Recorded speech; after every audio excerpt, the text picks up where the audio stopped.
এই 7 বছর ধরে স্বয়ং সম্পূর্ণ ভালো। শুধু তাই না, আমাদের শেরপুরেও অনেকগুলা উগি আমি ওখানে পাঠাইছি, মোটামুটি ইনশাল্লাহ পড়াই উগি গুলাই সুস্থ হয়েছে।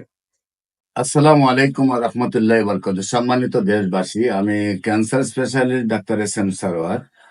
বিশেষ করে আপনারা জানেন যে সারা ওয়ার্ল্ডের ক্যান্সার স্পেশালিস্টদের বক্তব্য যে ক্যান্সার হলে আনসার নেই, ক্যান্সার হলে আমরা সাময়িকভাবে চিকিৎসা দিয়ে থাকি, একসময় ক্যান্সারের মৃত্যু হয়, এটাই মেনে নিতে হবে। এমনই একজন মরণ ব্যাধি ক্যান্সার থেকে, যিনি আজ থেকে আরো প্রায় 20 বছর আগে ক্যান্সার থেকে সুস্থতা লাভ করেছেন।